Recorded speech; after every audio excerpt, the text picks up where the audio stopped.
Bismillahirrahmanirrahim. Assalamualaikum warahmatullahi wabarakatuh.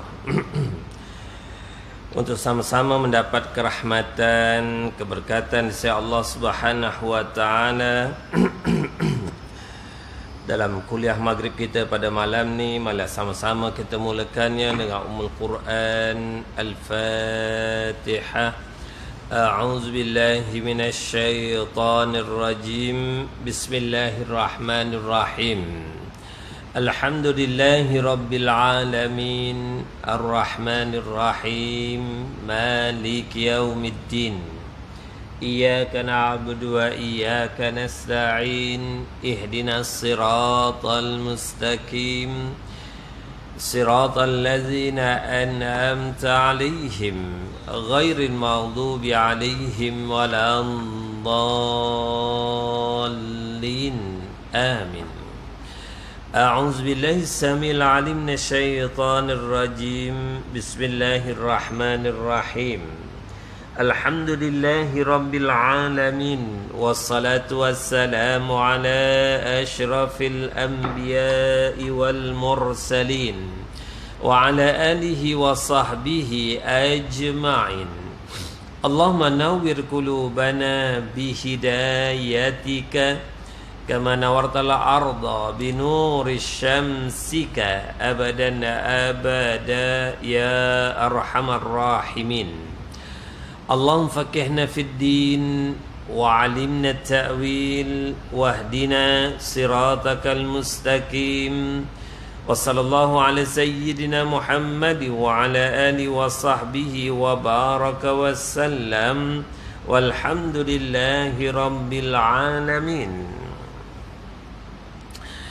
Alhamdulillahi Rabbil Alamin wa bihi nasta'in wa nastaghfiruh wa na'udzu billahi min sururi anfusina wa min sayyiati a'malina may yahdihillahu fala mudilla lahu wa may yudlil fala hadiya lahu.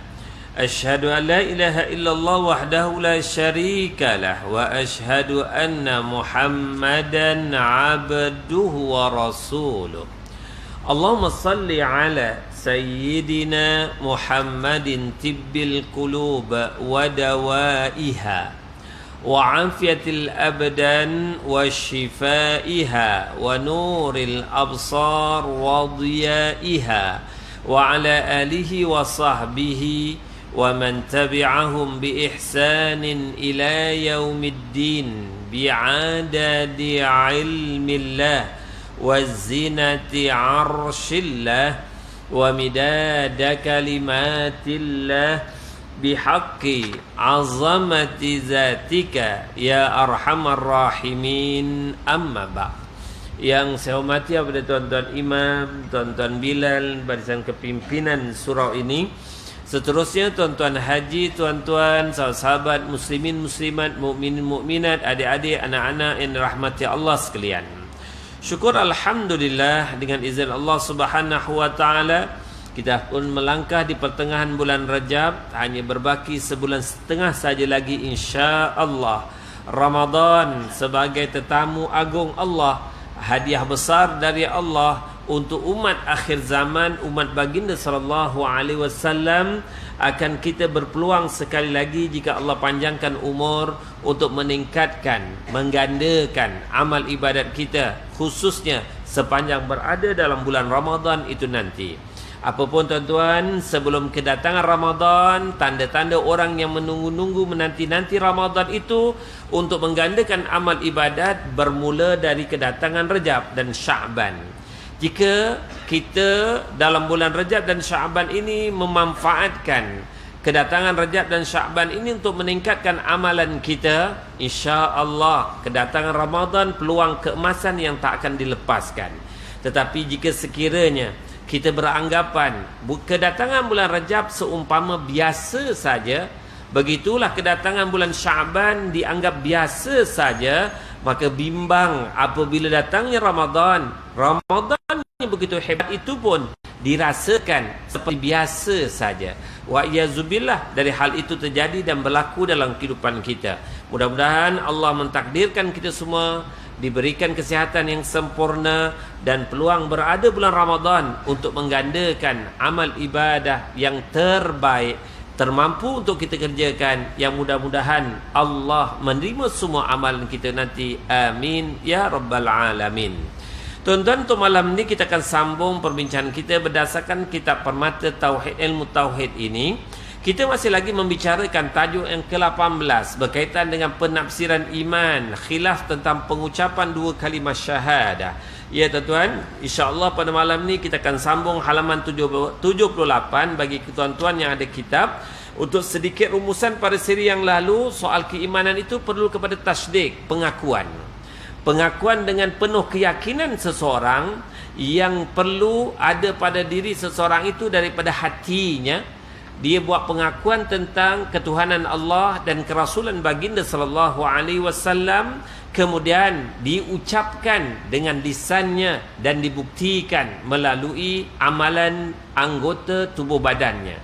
Barulah dikatakan yang disepakati di kalangan para ulama sebagai orang yang sempurna pengakuan keislaman bagi seseorang tadi.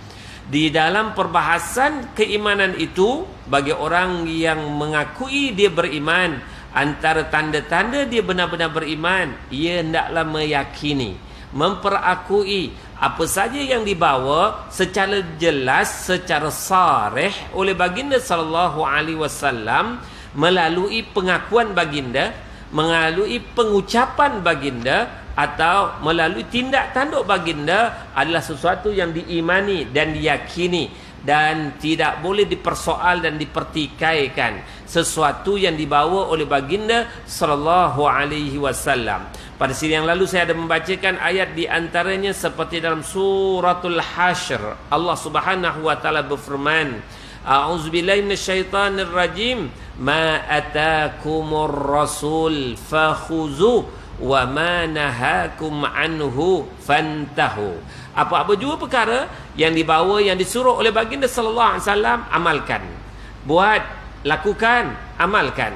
Apa-apa jua perkara yang dilarang, yang ditegah, yang dicegah oleh baginda sallallahu alaihi wasallam, hindarkan, jauhkan.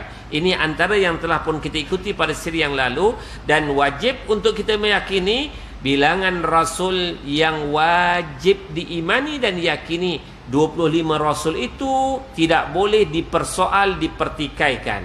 Dan sekurang-kurangnya 25 nama itu dalam maklumat kita, dalam pengetahuan kita, dan kita mengakui kerasulan mereka. Manakala dalam perbahasan nabi-nabi yang di luar daripada 25 rasul itu, jika ada kekeliruan, ada salah pahaman kita tentang benarkah mereka itu nabi ataupun tidak, yang itu tak menjejaskan akidah. Tapi kalau 25 rasul itu dipersoal, dipertikai, itu boleh menjejaskan akidah. Begitulah dalam perbahasan kita yang lalu berkaitan dengan nama-nama malaikat yang masyhur: Jibril, Mikail, Israfil, Izrail, Ridwan, Malik dan seumpamanya, adalah sesuatu perkara yang tak boleh dipertikai, dipersoal tentang mereka itu merupakan para malaikat yang dicipta oleh Allah dengan tugasan-tugasannya yang wajib diimani dan dipercayai. Manakala jika ada sesuatu perkara yang mungkin nama malaikat itu jarang kita dengar, seperti malaikat Harut dan Marut, seperti juga yang dibahaskan tentang persoalan malaikat rahmah. Jika ada seseorang itu persoal untuk mendapat penjelasan ataupun nak dapat kepastian, ia tak menjejaskan, tak mencacatkan keimanan seseorang. Tapi kalau dipersoalkan Jibril sebagai contoh, Mikail sebagai contoh, sesuatu yang boleh dipersoalkan balik. Benarkah ia mengimani para malaikat, yang termasuk beriman kepada malaikat itu sesuatu perkara yang wajib bagi seseorang. Bagi seseorang itu jelas mengimani 6 rukun iman yang jelas dan nyata tersebut. Ya tuan-tuan dan Allah, terus kita sambung perbincangan kita di halaman 78, 2 perenggan terakhir. Sebagai kesimpulan, maka iman menurut syarak adalah tasdik, pengakuan dengan penuh keyakinan ya terhadap apa-apa yang didatangkan oleh Nabi sallallahu alaihi wasallam berupa perkara yang telah diketahui oleh agama secara daruri ya. Jadi kalau Rasul sallallahu alaihi wasallam menegaskan Islam mewajibkan solat 5 waktu, ini perkara yang telah pun jelas sebagai satu hukum syarak yang tak boleh dipersoal. Wajib keluarkan zakat, wajib berpuasa bulan Ramadan, wajib bagi orang yang berkeupayaan, berkemampuan menunaikan haji, hendaklah berjauhkan diri daripada perkara-perkara riba, judi, zina dan seumpamanya. Maka perkara-perkara ini adalah sesuatu perkara agama yang telah pun diketahui, sesuatu yang disuruh ataupun yang ditegah itu secara umumnya rata-rata di kalangan umat Islam tahu ini yang Allah dan Rasulnya suruh. Manakala yang ini pula sesuatu yang dilarang oleh Allah dan Rasulnya. Jadi itulah yang dikatakan membenar, meyakini sesuatu yang dibawa oleh Rasul sallallahu alaihi wasallam itu sebagai ad-dinu darurah. Benda agama ini benda yang telah pun diketahui dari sudut kepentingan dan keutamaannya. Jadi kalau seseorang itu mengatakan saya masih tak faham lah, saya masih tak tahulah tentang Islam ini, nak menunjukkan barangkali kalau dia orang yang mu'alaf, logik. Tapi kalau dia yang telah pun mengaku Islam begitu lama dan dia menyatakan dia tak jelas, tak faham tentang solat 5 waktu ataupun perkara-perkara yang darurat tadi yang menjadi keutamaan dan kepentingan dalam Islam, nak menunjukkan juga dia kalau tak faham benda itu, maknanya dia juga tak faham tentang jahiliyah. Benda yang terkeluar daripada Islam pun dia tak tahu, dia tak faham. Ini berdasarkan fakta sebagaimana yang disebut oleh baginda sallallahu alaihi wasallam, man la ya'riful Islam la ya'riful jahiliyah. Sesiapa yang tak memahami, tak mengetahui tentang Islam, maksudnya juga ia tak memahami, tak mengetahui tentang perkara-perkara jahiliyah, benda kesesatan, benda kefasadan, dia pun tak tahu. Justru itu mudah-mudahan alhamdulillah melalui pengajian, perbincangan majlis ilmu yang pelbagai sudut ilmu, disiplin ilmu kita bincangkan, mudah-mudahan sebersedikit kita telah pun memiliki kepahaman, dan mudah-mudahan kepahaman itulah yang membantu untuk menyuburkan lagi keimanan kita sebagai orang yang mengaku Islam dan iman di sisi Allah Subhanahu wa taala. Seterusnya, jika perkara yang disebutkan sebagai keutamaan tadi yang sebagai daruri itu kalaulah ia merupakan benda-benda yang umum, maka diketahui secara umum. Kalaulah benda-benda itu adalah sesuatu benda yang secara terperinci, detail, maka ia perlu mengetahuinya secara detail. Contoh tuan-tuan yang rahmati Allah Subhanahu wa taala, dalam bab akidah, dalam bab mengimani Allah, seseorang itu perlu memahami secara detail. Dalam mengakui ketuhanan Allah Subhanahu wa taala, dia tak boleh hanya mengaku ya saya percaya Allah ada, cukup sekadar itu sajakah dia sebagai orang yang mengaku beriman? Tidak mencukupi.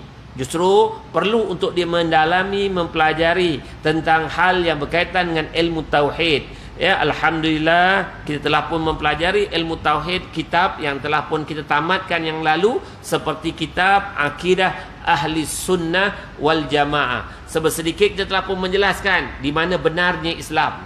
Kita juga telah menjelaskan tentang bagaimana perakuan ketuhanan Allah Subhanahu wa taala itu dari sudut namanya, sifatnya, af'alnya, dari sudut uluhiyahnya, rububiyahnya telah kita perbincangkan pada dalam kitab itu pada siri yang lalu. Yang mudah-mudahan itulah antara ilmu-ilmu yang telah pun menjadi asas kepada kita dalam menjelaskan dan memahami tentang akidah ahli sunnah wal jamaah. Itu tuan nanti Allah Subhanahu wa taala. Seterusnya, adapun iman menurut lughah, yakni menurut bahasa, maka dia adalah semata-mata sesuatu keyakinan. Itu tuan, apabila orang tanya seseorang itu, kamu percaya tak Allah tu ada? Dia pun menyatakan saya percaya Allah ada.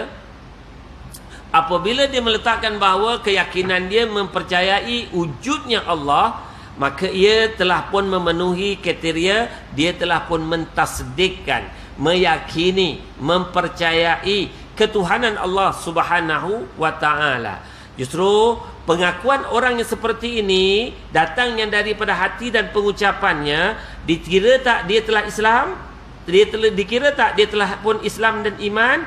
Telah pun dikira, diakui keislaman dan keimanannya. Ya, namun dari sudut perbahasan di kalangan para ulama usuluddin masih tak mencukupi kalau hanya sekadar iman yang secara umum semata-mata. Perlu dilanjutkan, perlu diperincikan, perlu lebih mendalami, yang mudah-mudahan termasuk orang-orang yang beriman dalam peringkat atau darjat iman orang yang berilmu, orang yang memiliki hujah, orang yang memiliki nas keimanannya, yang apabila datanglah apa-apa perkara yang cuba untuk mengganggu gugat keyakinannya terhadap Allah Subhanahu wa taala, orang yang dah ada ilmu tentang ilmu tauhid, dia takkan mudah untuk diganggu gugat atau sesuatu yang boleh nak mengelirukan dia tentang soal kepahaman akidah ahli sunnah wal jamaah. Seterusnya tuan-tuan, musannif pengarang mengatakan lagi, di antaranya adalah firman Allah Subhanahu wa taala, a'udzubillahi minasyaitonir rajim, wa ma anta bimu'minin lana, tidaklah engkau orang yang membenarkan bagi kami. Ya, jika seseorang itu apabila dari sudut tasdiknya dia tak mengakui ketuhanan Allah, maknanya bukanlah dia dikatakan sebagai orang yang beriman. Apabila dia mengakui, barulah diterima ke pengakuan keimanannya itu. Contoh tuan-tuan, bagi orang yang bisu, apabila kita menunjukkan isyarat jari yang menunjukkan tanda jari satu ini untuk dipahami bagi mengesakan Allah, membesarkan Allah, dia angguk kepala, adakah dia telah dikira beriman? Ya, dia pun telah dikira sebagai beriman.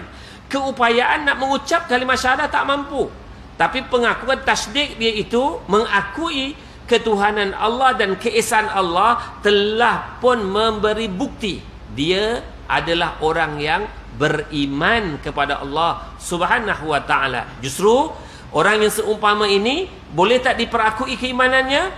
Boleh. Sebagai bukti yang dia telah pun menunjukkan tasdik, keyakinan, pembenaran dari dalam hatinya tentang ketuhanan Allah Subhanahu wa taala. Itu contohlah ya tuan-tuan. Seterusnya kata musannif lagi, wa nutqu fihil khulf. Ya, yakni pernyataan itu, pengucapan syahadah itu ada perbezaan pendapat. Ada yang pendapat menyatakan, insya-Allah kita akan ikuti nanti secara umumnya, ada pendapat menyatakan kena ucapkan perkataan asyhadu. Asyhadu an la ilaha illallah wa asyhadu anna Muhammadar Rasulullah. Perkataan pengucapan yang menyatakan aku naik saksi itu, mengakui tiada Tuhan yang disembah melainkan Allah, dan mengakui kenaik saksi, mengakui Rasul sallallahu alaihi wasallam, Nabi Muhammad sallallahu alaihi wasallam itu Rasul utusan Allah. Ada pendapat yang menyatakan kena disebut, manakala ada pendapat satu lagi yang menyatakan tak perlu disebut. Kalau seseorang itu mengungkapkan la ilaha illallah Muhammadar Rasulullah tanpa asyhadu, tidakkah boleh diterima pengakuan imannya? Ada pendapat di kalangan mazhab yang menyatakan telah pun memadai pengakuan dan perakuannya itu yang nak menunjukkan maksud yang sama. Cuma tidak ada penegasan dengan perkataan asyhadu. Itu pendapat yang pertama.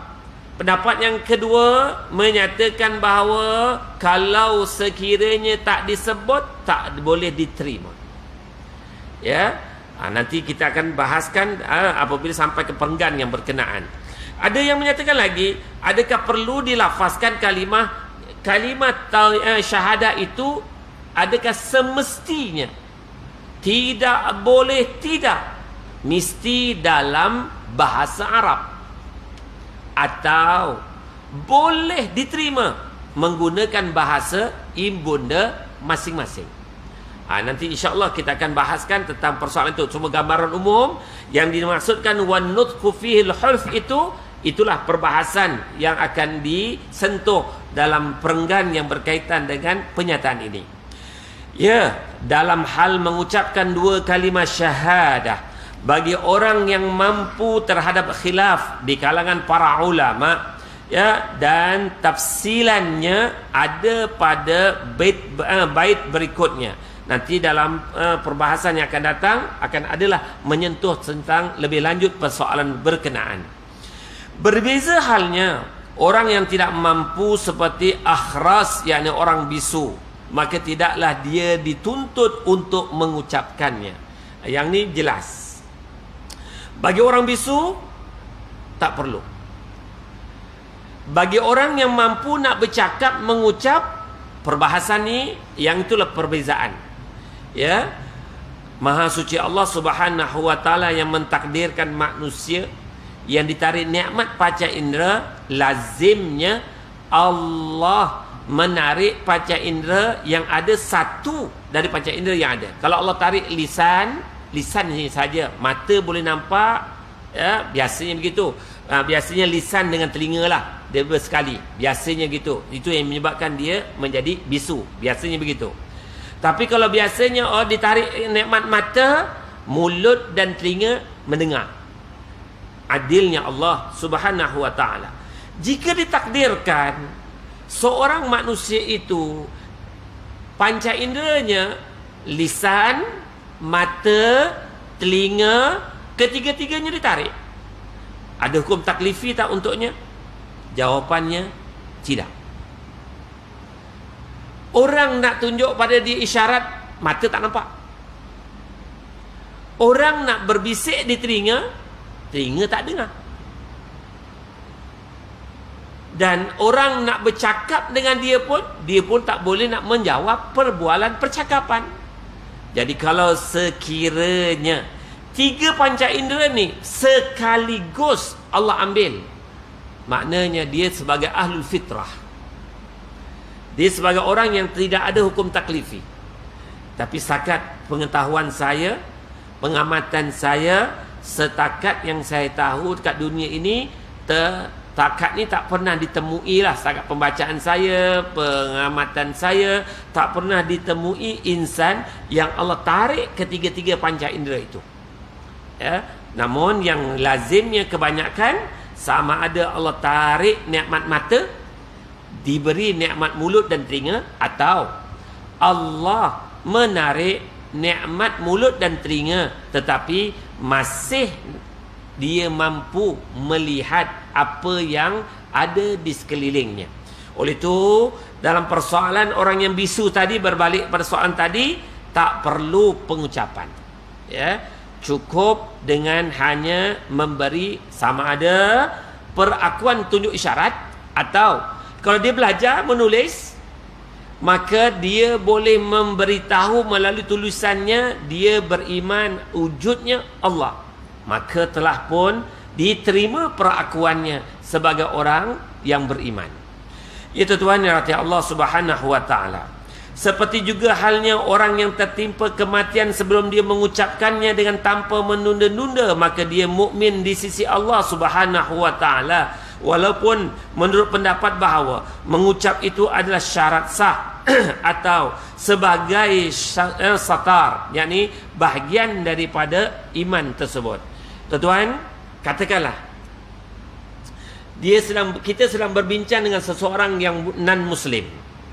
Dalam perbincangan itu, dia akhirnya menerima hidayah, mengakui tentang ketuhanan Allah Subhanahu wa taala. Tapi takdir Allah, belum sempat dia mengucap, tiba-tiba jatuhlah batu seumpamanya. Ya, berbual, jatuh batu hempak kepala dia, menyebabkan dia meninggal dunia. Ketika dalam perbincangan perbualan, dia dah mengakui, mengiyakan ketuhanan Allah, tapi belum sempat nak mengucap, dia tertimpa atasnya batu dan menyebabkan kematian. Pada saat dan ketika itu, adakah dia boleh diterima pengakuannya dalam perbualan sebagai orang yang beriman? Jawapannya, iya.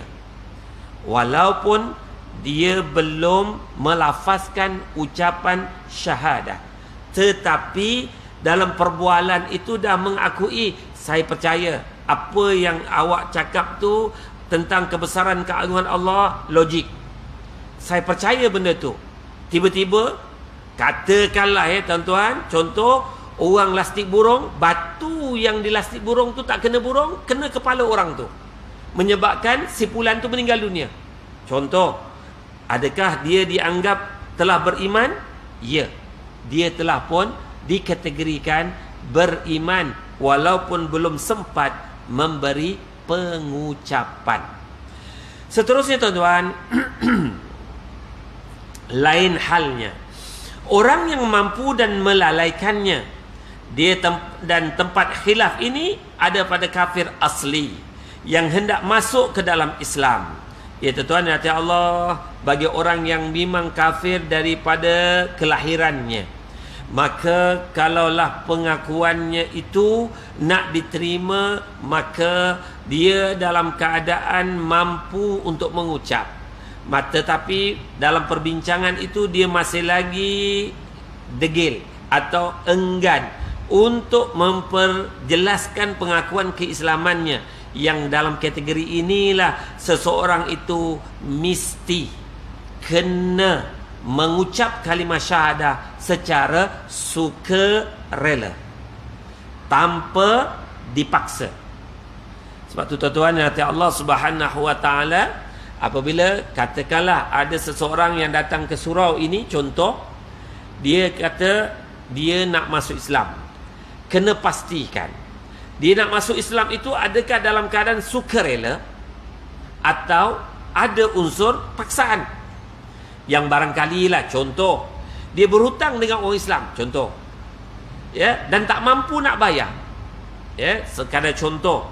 Jadi kalau orang itu kata, oleh kerana kamu tak mampu nak bayar hutang saya minta kalau kamu sampai hari sekian-sekian kamu tak bayar, maka saya minta dan paksa awak, syaratnya kalau awak tak boleh nak bayar, awak kena mengucap kalimah syahadah. Ada unsur paksaan kepadanya untuk tekanan hutang yang tak mampu berbayar. Adakah diterima pengakuan syahadah orang yang macam ni? Tidak. Kerana ada unsur tekanan, ada unsur paksaan. Jadi kalau orang yang non-Muslim, dia nak masuk Islam, memang wajib untuk didengar pengucapan kalimah syahadah, dan sebelum pengucapan itu diajarkan kepadanya, dapatkan penjelasan terlebih dahulu. Ada tak unsur-unsur paksaan ke atas dirinya, atau dia memang nak mengucap syahadah ini atas kerelaan, dalam keadaan hati yang terbuka untuk melafazkan kalimah syahadah berkenaan. Jika dia memberi pengakuan, dia nak mengucapkan kalimah syahadah itu atas kesediaan secara sukarela, ya, diterima pengakuan dan diakui ucapan syahadah bagi seseorang tadi. Seterusnya tuan-tuan, manakala anak-anak Muslim, maka mereka semua adalah mukmin dengan pasti, dan berjalan atau mereka atas mereka hukum-hukum keduniaan walaupun mereka tidak mengucapkan dua kalimah syahadah sepanjang umur mereka. Ya tuan-tuan, nanti Allah Subhanahu wa taala ini dalam kitab ini menyatakan anak yang lahir dari ayah dan ibu Muslim, katakanlah dia membesar di negara barat, dia membesar tanpa ada pendidikan agama secara formal, maka dia tak pernah diajarkan kepadanya kalimah syahadah. Bagaimana kedudukan mereka ini? Adakah telah dikategorikan Islam atau bagaimana? Berdasarkan fakta yang dijelaskan oleh pengarang kitab ini, seorang kanak-kanak yang lahir dari ibu dan ayah yang Islam, walaupun dia tak pernah diajar kalimah syahadah, maka dia dikategorikan sebagai seorang Muslim, sebagai seorang yang beragama Islam. Ini penegasan dalam kitab ini. Cuma saya nak buat selingan penegasan dalam kitab yang lain. Dalam kitab yang lain menegaskan, ketika umur balignya, kalau dalam pernyataan ini, dia dianggap Islam walaupun mereka tak mengucapkan dua kalimah syahadat sepanjang umur mereka. Maknanya sampailah dia balik, sampailah dia membesar, dia tak solat, dia tak pernah mengucap kalimah syahadat, dia tak pernah baca Quran, tak ada yang dibuat oleh orang Islam, tak ada, tapi dia tu lahir sebagai orang Islam. Ya, kalau dalam pernyataan ini dikategorikan sebagai Muslim. Allah ya Karim. Ya, maaf. Ya. Tuan-tuan hati Allah Subhanahu wa taala, tetapi dalam kitab yang lain ditegaskan pula, jika dia baligh, wajib kepada ayah atau ibunya ajarkan kepadanya syahadah. Kalau tanya saya secara pribadi, saya pegang pandangan yang mana? Saya pegang pandangan yang kedua tadi.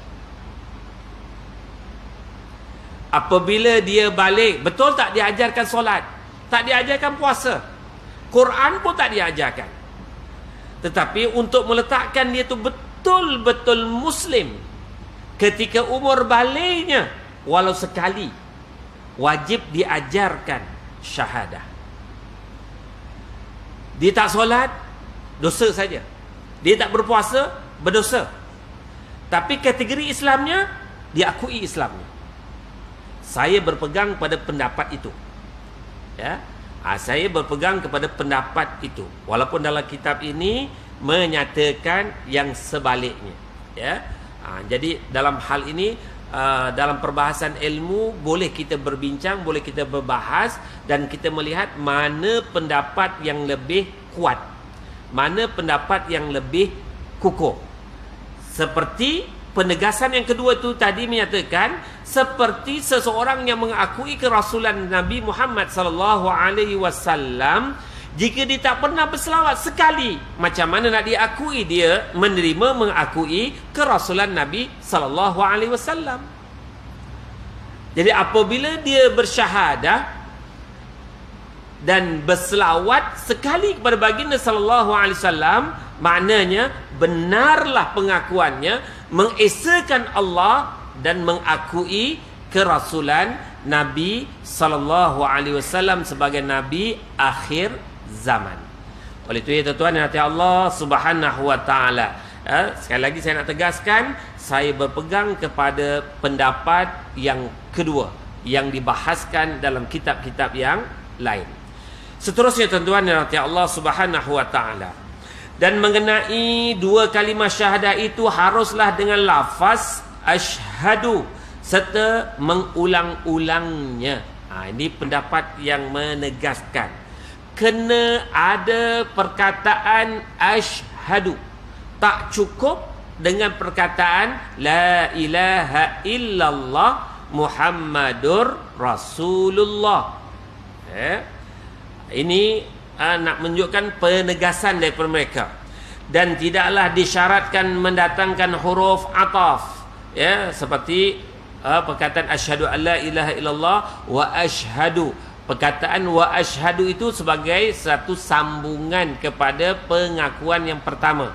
Kalaulah ia menyebut asyhadu alla ilaha illallah Muhammadur Rasulullah pun dah memadai, ya, ataupun asyhadu alla ilaha illallah tak ada wa asyhadu, jadi terus asyhadu anna Muhammadar Rasulullah dah pun memadai.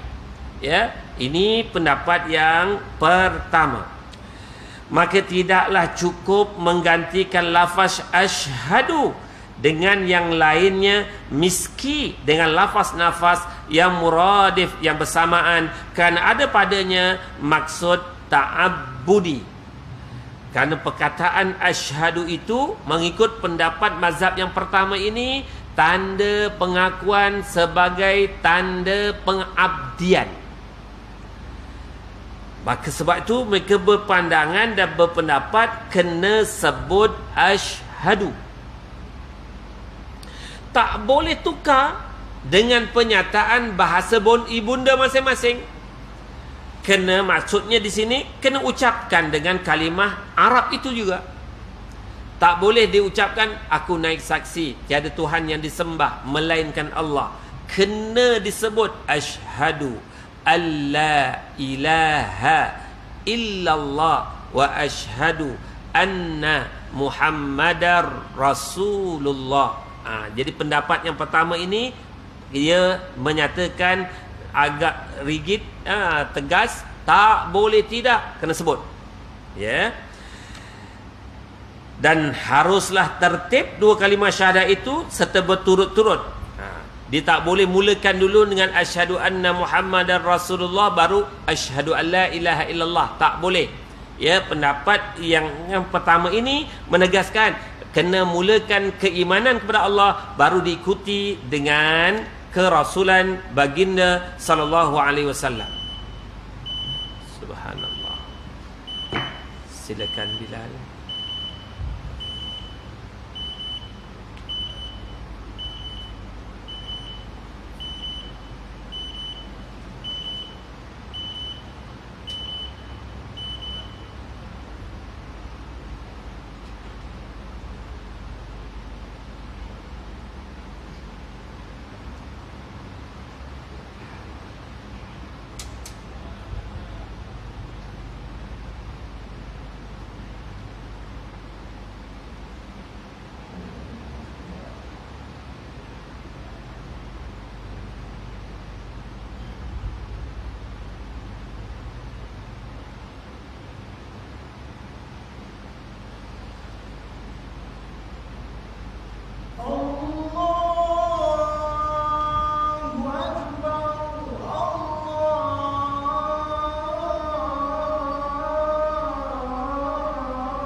La ilaha illallah Muhammadur Rasulullah sallallahu alaihi wasallam.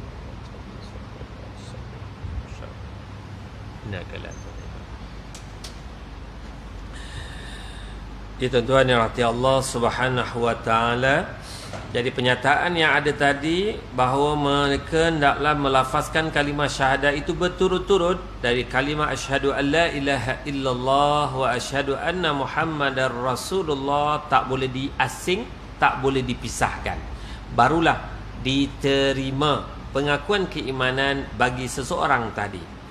Seterusnya, dan haruslah juga mengakui bahawa risalah Nabi SAW juga adalah untuk semua bangsa selain orang Arab. Ya, bukan Islam hanya untuk kepada bangsa Arab semata-mata. Jadi pengakuan itu adalah sesuatu yang perlu diterima oleh orang-orang yang melafazkan kalimah asyhadu an la ilaha illallah wa asyhadu anna Muhammadar Rasulullah. Tidak seperti golongan Al-Isawiyah yang beranggapan bahawa Islam ini hanya untuk orang berbangsa Arab. Kalau dia melafazkan kalimah syahadah tersebut, maka pemikiran yang menyatakan Islam ini untuk berbangsa Arab dia kena gugurkan. Barulah diterima keimanan bagi golongan ini. Ya. Seterusnya, jika orang itu kafir dengan sebab mengiktikadkan kidamnya alam ini umpamanya, maka haruslah dia mencabut iktikad itu. Jadi yang bersifat yang dikatakan makhluk itu termasuk dunia alam yang ada, kena diakui sebagai makhluk yang bersifat baharu. Selain dari Allah, semuanya hudus, bukan kidam, bukan sedia ada. Ya. Jadi sesiapa yang melafazkan kalimah syahadah, dia kena akui hanya Allah saja yang wujud sejak azali, bersifat kidam. Lain dari itu, walaupun dia tak ada lagi, dunia dah ada. Bukan bermaksud dunia itu bersifat kidam. Dia tetap bersifat baharu. Jadi ini antara benda-benda yang perlu ada pada mereka yang melafazkan kalimah syahadah, mengakui yang wujud sejak azali hanya Maha Pencipta. Lain daripada itu, semuanya adalah makhluk yang bersifat hudus, yang bersifat baharu. Seterusnya, pendapat yang berikut menyatakan bahawa kalau dia mengucapkan dua kalimah syahadah dengan bahasa ajam, maknanya dengan bahasa ibunda bukan bahasa Arab, boleh tak? Maka sah menerima, sah imannya walaupun dia bagus dalam berbahasa Arab. Jadi kalau kita orang Melayu, contoh, kita nak menyatakan aku naik saksi tak ada Tuhan yang disembah melainkan Allah, dan aku naik saksi bahawa Nabi SAW itu Rasul utusan Allah, dah pun mencukupi pengakuan dan diakui keimanan yang melafazkan ucapan berkenaan. Tak semestinya kena menggunakan perkataan bahasa Arab. Jadi dalam perbahasan ini ada pendapat yang kena ucapkan dengan perkataan bahasa Arab tadi, dan ada pendapat yang membenarkan lain daripada itu boleh digunakan. Maknanya bagi kita yang berpandangan kepada mazhab Imam Syafi'i, memang boleh menggunakan bahasa ibunda masing-masing. Seterusnya, syarat-syarat yang sudah disebutkan dan didasarkan pada qaul, pada pendapat yang dipegang oleh mazhab kita Syafi'iyah, dan dengannya pula telah berkata Ibnu Arfah dari mazhab Malikiyah, di mana beliau berkata harus seseorang itu mengucapkan kalimah asyhadu an la ilaha illallah wa asyhadu anna Muhammadar Rasulullah. Jadi pandangan Maliki kena ucapan ada kalimah asyhadu. Ini pandangan mazhab Maliki. Pandangan mazhab Syafi'i boleh dengan hanya perakuan, tak semestinya kalimah syahadah itu dengan rangkap bahasa Arab yang seperti mana kita mengucap kalimah syahadah tadi. Semata-mata tak sebegitu rupa. Ya, ini pendapat yang dibawa oleh mazhab Syafi'iyah. Seperti yang dijelaskan oleh Imam Al-Ubay yang menyalahi gurunya yang bernama Ibnu Arfah. Ibnu Arfah ni tadi seperti yang kita telah jelaskan di mazhab Maliki. Ubay dia berbeza dengan mentegunya. Dia kata tidaklah tertentu dengan demikian, melainkan cukuplah dengan apa-apa lafaz yang menunjukkan atas iman, walaupun menggunakan kalimah Allah wahid Muhammad Rasulullah, dah pun diterima pengakuan keimanan bagi seseorang. Oleh itu tuan-tuan, saya dah awal-awal tadi sebut ada dua pendapat. Satu kena perkataan asyhadu, kedua tak perlu. Yang pendapat yang kata asyhadu itu kena lafazkan dengan kalimah syahadah yang seperti yang kita sedia maklum. Ya, asyhadu an la ilaha illallah wa asyhadu anna Muhammadar Rasulullah. Pendapat yang kedua tadi tak perlu, dan juga tak semestinya dengan kalimah syahadah yang lengkap. Maknanya pendapat yang masyhur ikut Imam Syafi'i, pendapat kedua, tak perlu kalimah asyhadu, dan tak semestinya juga dengan kalimah bahasa Arab, tak semestinya juga ikut turutan kalimah syahadah yang masyhur itu. Cukup kalau dia melafazkan Allahu wahid Muhammad Rasulullah, dah pun beriman. Jadi katakanlah seorang, katalah kita orang Cina yang ajak asyhadu alla ilaha illallah, susah dia nak sebut. Kan? Boleh tak permudahkan? Boleh. Kalau kita nak ajar bahasa Melayu pun boleh. Allah Esa, dia pun sebut Allah Maha Esa. Contohlah Allah Maha Esa, dia pun ikut Allah Maha Esa. Nabi Muhammad Rasulullah. Telah beriman tak? Beriman. Dah dikira Islam, mengikut mazhab Syafi'iyah. Tapi yang biasa masyhur kita buat secara praktikalnya, ajarkan dengan kalimah asyhadu alla ilaha illallah wa asyhadu anna Muhammadar Rasulullah. Sakat pengamatan saya, orang yang baru nak belajar Islam diajar kalimah itu, alhamdulillah boleh ikut.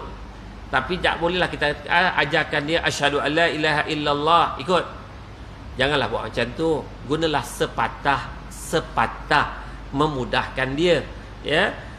Jadi tuan-tuan, maknanya walaupun sepatah boleh tak diterima ke pengakuan Islamnya, dah pun diterima pengakuan Islamnya itu, walaupun disebut sepatah demi sepatah. Tapi setakat pengalaman melihat orang Arab yang mengaku Islam tapi dah jauh sangat dengan Islamnya, dia jumpa Tok Guru saya Syekh Jamaluddin pada waktu tu. Saksinya berada di waktu tu kami berada di makam Imam Syafi'i. Ya. Maka datanglah seorang ni, Syekh, ajarkan saya mengucap syahadah, saya nak masuk Islam balik. Lama dah saya tak mengamalkan Islam. Maka Syekh Jamaluddin, Tok Guru saya pun ajar pakai istighfar. Maka dia boleh sebut Astaghfirullahalazim, boleh sebut. Okey, sekarang ni kita mengucap kalimah syahadah balik. Asyhadu an la ilaha illallah. Oleh kerana dia orang Arab, maka dia ajar perkataan itu dengan perenggan yang lengkap lah. Maka dia hanya mampu asyhadu. Dia ajar lagi asyhadu an la ilaha illallah, hanya mampu sebut asyhadu. Dia ajar satu perkataan demi satu perkataan, juga tak lepas. Saya kata Masya Allah, hidayah milik Allah. Bukan kerana dia berbangsa Arab, dia mampu melafazkan kalimah itu. Tok Guru saya hanya geleng kepala. Ini bukan kisah atas kisah, bukan cerita atas cerita. Memang saya saksikan sendiri. Saya kata memanglah iman milik Allah, hidayah milik Allah. Walaupun dia orang Arab, kalimah sebutan itu memang sebutan dalam bahasa Arab, tak boleh. Berbeza setakat yang saya tengok kawan-kawan yang muallaf kita ajarkan dengan kalimah itu sepatah demi sepatah, dia boleh ikut. Tapi orang Arab tu kelu, tak boleh sebut. Allahu a'lam. Apa di sebalik itu? Allahu a'lam. Ya, tuan-tuan, nanti Allah Subhanahu Wa Taala berbalik pada fokus kita. Mazhab Syafi'iyah boleh, menggunakan perkataan yang membuktikan mengakui keimanan, ya. Dan umpama apa yang dikatakan oleh Syekh Ubay itu adalah pendapatnya, dan sebagai tokoh Syafi'iyah seperti Ibnu Hajar juga bermazhab Syafi'i, seperti Imam Nawawi juga mazhab Syafi'i, yang mengiyakan apa yang dijelaskan oleh Syekh Ubay Al-Ubay tadi, ya. Maka jadilah dalam masalah ini ada dua pendapat bagi pendapat masing-masing, dan dua mazhab. Artinya dalam masalah lafaz syahadah itu ada dua pendapat, baik dalam mazhab Syafi'i maupun dalam mazhab Maliki. Cuma yang kita nak jelaskan lebih jelas ialah tentang mazhab Syafi'i. Yang dijelaskan di sini, mazhab Syafi'i jumhur ulama mengatakan bahawa lafaz asyhadu harus dengan lafaz asyhadu. Mana nak sebut boleh, tak nak sebut pun tak apa. Itu pendapat Syafi'i. Sedangkan sebahagiannya yakin ilmu yakni Ibnu Hajar dan Imam Nawawi mengatakan boleh dengan lafaz-lafaz yang menunjukkan atas iman, ya. Maknanya apa-apa yang seperti tadilah, Allah wahid, Muhammad Rasulullah, boleh. Manakala mazhab Maliki, Ibnu Arfah mengatakan harus dengan asyhadu, sedangkan muridnya Al-Ubay mengatakan boleh dengan tiap-tiap lafaz yang menunjukkan atas iman. Ini ada sedikit bagi saya, ada sedikit teknikal. Sepatutnya pendapat Ibnu Arfah ni tak boleh, tak harus. Maknanya kena ada penyataan asyhadu. Ini ada tertinggal perkataan tidak harus. Tidak itu tertinggal, ya. Jadi kalau pendapat Ibnu Arfah itu kena sebut asyhadu, ya. Musannif berkata dalam syarahnya bahawa pendapat pertama lah yang lebih utama untuk dijadikan pegangan. Jadi pendapat Imam Syafi'i, mazhab Syafi'i lah yang lebih utama, yang disokong oleh Imam Al-Ubay, disokong oleh Imam Nawawi, disokong oleh Imam Ibnu Hajar. Ini yang bermazhabkan kepada mazhab Syafi'iyah. Ya tuan-tuan, nanti Allah, maknanya untuk kita jelaskan dalam perkara ini, yang penting seorang yang mengakui ketuhanan Allah tak semestinya dia lafazkan kalimah asyhadu an la ilaha illallah. Kalau cukup saya yakin Allah ada, saya yakin Nabi Muhammad tu Rasul, dah memadai pengakuan iman seseorang.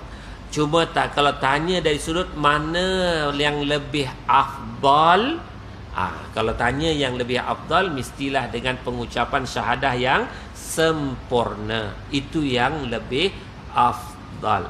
Cuma kita nak mengakui Islam atau tidak seseorang yang hanya melafazkan saya yakin Allah itu wujud, saya juga yakin Nabi Muhammad Rasul akhir zaman. Adakah dah pun diterima pengakuan itu? Jawapannya, para ulama Syafi'iyah mengakui dan menerima keislaman mereka. Dan penghujungnya mengenai erti tahqiq yang ada sebut dalam bait itu adalah isbatus syai' bid-dalil, yakni menetapkan sesuatu berdasarkan dalil. Jadi sesuatu pengakuan itu mesti berdasarkan dalil. Maksudnya kalau dia mengucap, dia jelas, mengakui dengan jelas secara rela, melafazkan ini secara jelas, ya. Jadi jangan kalau dia hanya sebut saya akui ada Tuhan, yang tu tak jelas. Ada Tuhan, Tuhan yang macam mana? Dia kena beri penegasan yang nak menunjukkan Allah, bukan disebut secara umum. Kerana pengakuan ada Tuhan ni, masing-masing dalam perakuan ada Tuhan tu macam-macam, dari sudut pegangan yang tak tentu di manakah dikatakan benar pegangan dan tersasarnya pegangan mengakui ketuhanan.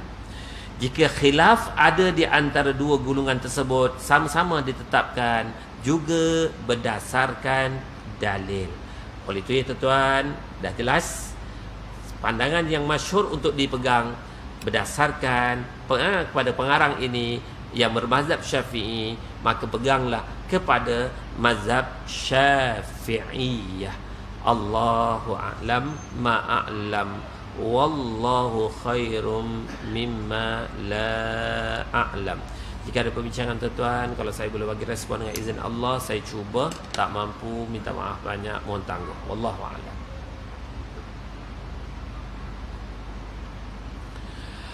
Allah ja'alna minal ladzina yastami'una al-qawla fayattabi'una ahsanah. Allahumma arina al-haqqa haqqan warzuqna ittiba'ah wa arina al-batila batila warzuqna ijtinabah. Ya muqallibal qulub tsabbit qulubana ala dinik wa ta'atik. Allahumma barik lana fi Rajab wa Sya'ban wa ballighna Ramadan wa ballighna Ramadan wa ballighna Ramadan. Wa sallallahu ala sayyidina Muhammad wa ala alihi wa sahbihi wa baraka wa sallam. Alhamdulillahi rabbil alamin. Subhanakallahumma wa bihamdik ashhadu an la ilaha illa anta astaghfiruka wa atubu ilaik. Bismillahirrahmanirrahim. Wal 'asr innal insana lafi khusr illa allazina amanu wa 'amilus salihat wa tawassaw bil haqqi wa tawassaw bis sabr. Wa billahi taufiq wal hidayah. Assalamualaikum warahmatullahi wabarakatuh.